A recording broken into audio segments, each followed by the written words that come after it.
Not just any talk show, San Diego's hottest weekly internet talk show, hosted here in the Gas Lamp District, Joltin' Joe's Platinum Room. Add that extra swag.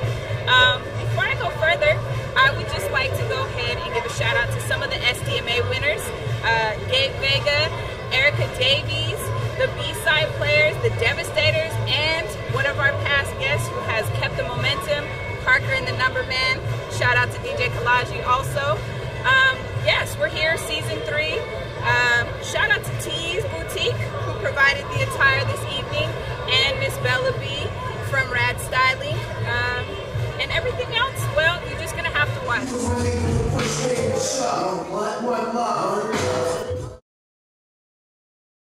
Today, Earl's Corner, I got a very special guest coming from the west side of Philadelphia, so Mr. Poetry himself.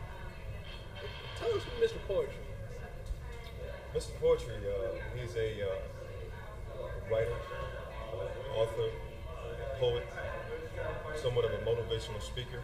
Some people have called me, and definitely hunger for success. Hunger for success. Because you're a lot bigger than just a poet, as we talked about earlier. Yes, sir. Yes, sir. Most definitely. So, give the people a little something so they feel comfortable. Okay. Well, my name is Sororimo Dante Bragg. Like you said, from West Philadelphia, by the way, North Carolina. And basically, I started writing probably when I was like 6 years old.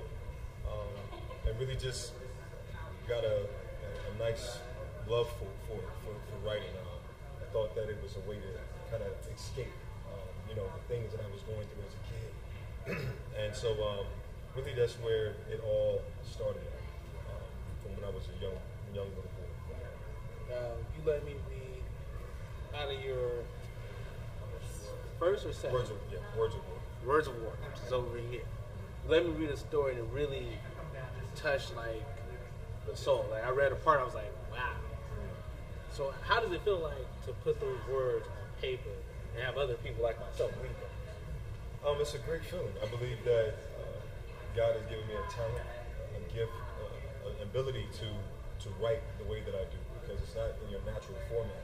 I like to call it raw writing, more storytelling and with a little bit of freestyle. And so when I have other people read my work and to see their reaction, to know like, was that true? Was that about you? And I say that, to them, yes, it was.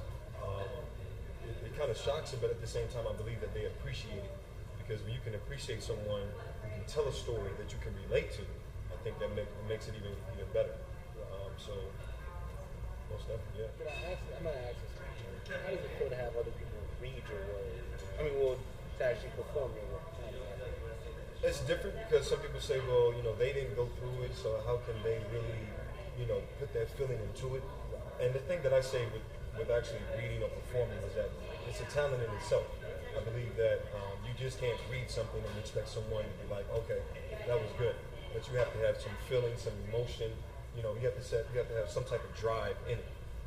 And so I tell it them because I know who they are and I know what they're about, and they believe in the same thing I believe in. And they believe in success and doing something with everything that you have. You don't ever really want to do anything halfway. Off topic. Has nothing to do with your topic. Okay. Explain to them the shoes, man. I see these and I was like, man. Oh man, these are. No, put them up there. Put them up there. No, these are You Gucci's. just gonna ball out on those? That has nothing to do with that, but I just like to live nice, like to live comfortably, and I believe that if you work hard, you can get anything that you want in life. So why not treat yourself to something nice every now and then, right? Why not? You only live once. I just thought I had to throw it out there. I was like, this man got on Gucci shit. I'm hitting them up for the long. But we're coming to a close, and I want to make sure you get everything out. Okay. Is there anything people should know about you that we haven't discussed? For the people, I just want them to know that I'm serious with what I do, and put it out there. I'm leaving real soon, going overseas, and it's like what I'm trying to do is build a legacy, so that in case, God forbid, anything goes wrong, that people will know who Sororimo Dante Bragg was, and then you can reach back in my writing, and you can find out who I was, and you can get to know me as a better person. But other than that, I want to thank you guys. Great for allowing me to be on this show right here. Lady X, she definitely reached out to me. I came to my book signing event a couple weeks ago. You was there, and it was a great success. And other than that, I just appreciate your time, and this has been real fun. This has been a lot of fun. Great experience. Well, thank you. That's the end of Rose Corner, and come back next week, players. All right. Deuces. Peace. I would like to introduce Miss Tanya Dene. How you doing? I'm good. How are you? AKA I'm good, thank you. The San Diego born, Louisiana raised poet. Tell us a little bit. Tell us a little bit about your style. I tend to like to write poems or material that's based on my experiences. And so I write about what I'm going through or how I'm feeling. That's particularly my style of writing. Cool. And did you get any type of training for it, or was it something that you just naturally did? I took a class in 6th grade, and something that I've just worked on, ever since, just kind of perfecting the craft. Just because I'm curious on educational systems, was this a class in Louisiana or San Diego? Absolutely, it was Louisiana. Okay. Louisiana's very traditional, so they want you to cover different subjects in elementary. I'm not really sure how San Diego was in 6th grade. I didn't move here until 9th grade. But as far as a writing class that had theater and those different types of arts, I took those classes. Would you say those influenced you? Absolutely. Yeah. I had a teacher who was, bless her heart, she was very eccentric, and she was somebody that really encouraged the class as a whole, and that kind of definitely opened up the door for me to really write. Is there something in particular that you like to write about or that influences you? My heart's been heavy and my pen has been busy. So it's one of those things where I've been writing about my personal experiences. Whatever I'm going through currently tends to just find its way to the paper. So I tend to write about whatever it is that I'm feeling or going through. That's cool. So how can people see some of your work or hear some of your work? I perform around San Diego. I'm going to be performing at the break a little bit later. Yes. I have an event where I'm going to be performing, speaking for someone else's work next Tuesday. There's just different gigs that I have been reaching out kind of late, and it feels good. It feels good that people like what I'm writing, and I try to get as many venues as I can. Now, when you're performing, what would you say is going through your mind, or the most important thing is going through your mind for your audience? For the audience, I would say setting the rhythm, setting the tone, instead of just getting up and talking, or just going straight into my work. I tend to preface it a little bit. I want to see how the crowd's doing. What's the temperature of the crowd?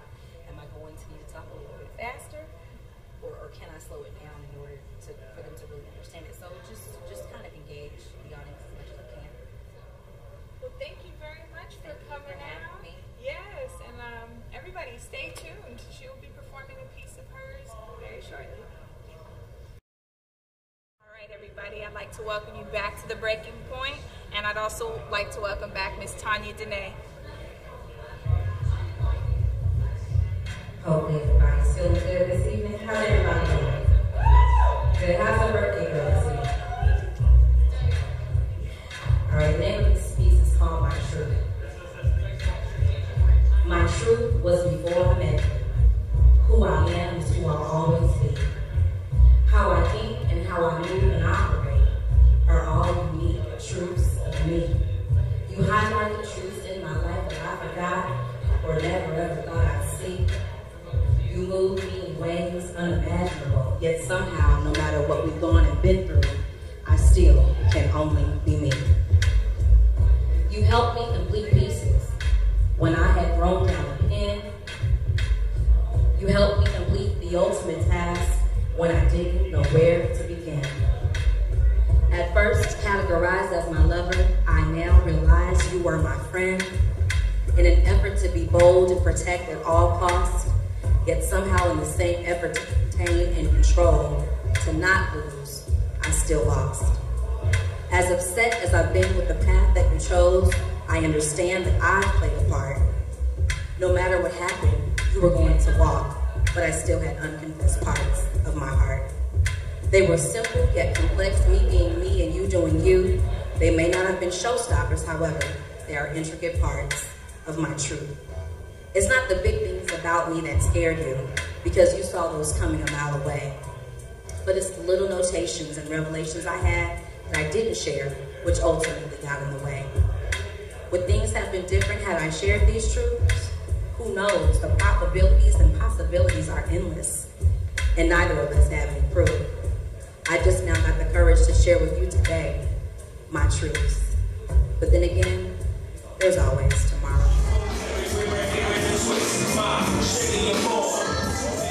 All right.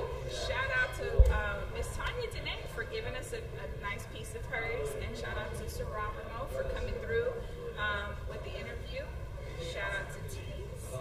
Shout out to everyone on the show for this evening. It was a great episode. Thank you all. Yep, and you guys are missing out because afterwards we are going to boogie down. yes. I made knock Earl out, practice my Anderson boxing and all my You can borrow these. I'll let you borrow these. Yes. All of a sudden, I just became the target of like a lot of bad It's your jokes. chain. 3 against 1.